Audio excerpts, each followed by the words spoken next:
नमस्कार, घटना चक्र बुक वीडियो के इस शैक्षणिक मंच पर आपका स्वागत है। हमारा उद्देश्य है ज्ञान को सरल, स्पष्ट और सुलभ रूप में आप तक पहुंचाना। आइए आरंभ करते हैं अध्ययन और सफलता की इस यात्रा को। अच्छा, बजट सुनते ही दिमाग में क्या आता है? बड़े बड़े आंकड़े, मुश्किल शब्द, है ना? पर देखिए, कोई भी बजट हो, चाहे घर का या पूरे देश का, उसकी कहानी सिर्फ दो सिंपल सवालों के इर्द गिर्द घूमती है। और वो सवाल है, पैसा आता कहाँ से है और आखिर जाता कहाँ है। बस यही है वो पूरा हिसाब किताब जिसे आज हम मिलकर डिकोड करने वाले हैं सरकारी बजट के इस पूरे लेखा जोखा को। अब इसे समझने का सबसे बेस्ट तरीका क्या है? सोचिए, ये बिल्कुल एक घर के बजट जैसा है। मतलब हर महीने कुछ कमाई होती है और फिर कुछ खर्चे होते हैं। देश का मामला भी बिल्कुल ऐसा ही है। फर्क सिर्फ इतना है कि यहाँ बात करोड़ों अरबों की होती है। स्केल बहुत बहुत बड़ा है। तो ठीक है, सबसे पहले कहानी के पहले हिस्से पे आते हैं। सरकार की कमाई, मतलब पैसा आ कहाँ से रहा है। तो सरकार की जो टोटल कमाई है ना, उसे मोटे तौर पर दो हिस्सों में बांटा जा सकता है। एक बड़ा हिस्सा, लगभग 66%, जिसे कहते हैं राजस्व प्राप्तियां, और बाकी का जो करीब 34% है, वो है पूंजीगत प्राप्तियां। अब ये सुनने में भले ही भारी शब्द लगें, पर मतलब बड़ा सिंपल है। वापस घर वाले बजट पर चलते हैं। राजस्व प्राप्तियां समझ लीजिए कि घर की मंथली सैलरी जैसी हैं, जो हर महीने आती हैं, एक रेगुलर इनकम। वहीं पूंजीगत प्राप्तियां कुछ वैसा है जैसे घर का कोई पुराना प्लॉट बेच दिया या कोई वन टाइम बड़ी रकम हाथ लग गई।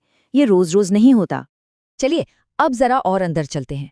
वो जो बड़ा वाला हिस्सा था ना, 66% वाला, यानी सरकार की रेगुलर सैलरी, उसे थोड़ा और करीब से देखते हैं।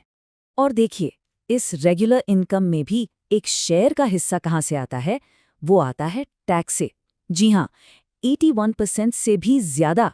और बाकी का जो लगभग 19% है, वो नॉन टैक्स स्रोतों से आता है। तो मतलब साफ है, जो टैक्स हम सब देते हैं, वही सरकार की कमाई की रीढ़ है। तो ठीक है, कमाई वाला हिस्सा तो समझ आ गया। अब सिक्के का दूसरा पहलू देखते हैं। ये सारा पैसा आखिर खर्च कहाँ होता है? और मजे की बात यह है कि खर्चों का बंटवारा भी कमाई की तरह ही दो हिस्सों में है। एक है राजस्व व्यय, जो कि कुल खर्च का एक बहुत बड़ा हिस्सा है, लगभग 77%, और दूसरा है पूंजीगत व्यय, जो सिर्फ 23% के आसपास है। अच्छा, इसका मतलब क्या हुआ? फिर से घर वाले उदाहरण पर आ जाते हैं।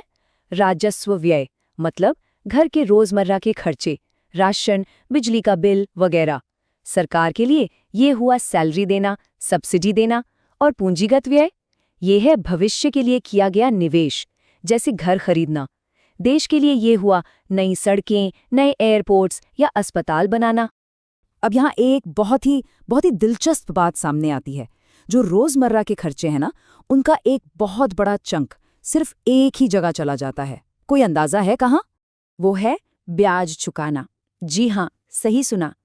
सरकार के रोज के खर्चों का 34% से भी ज्यादा हिस्सा सिर्फ पुराने लिए हुए कर्जों का ब्याज भरने में निकल जाता है।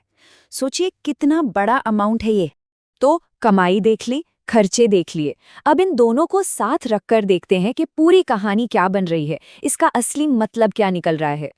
ये जो टेबल सामने है, ये एक तरह से पूरे बजट का एक्सरे है। एक तरफ देखिए, रोज की आमदनी यानी राजस्व प्राप्तियां कुल कमाई का है 66%, और दूसरी तरफ रोज के खर्चे यानी राजस्व व्यय कुल खर्चों का है 77% से भी ज्यादा।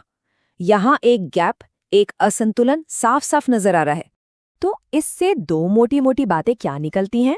पहली कि रोज के खर्चे रोज की कमाई से कहीं ज्यादा हैं, और दूसरी कि भविष्य के लिए जो निवेश किया जा रहा है वो वन टाइम कमाई से भी कम है।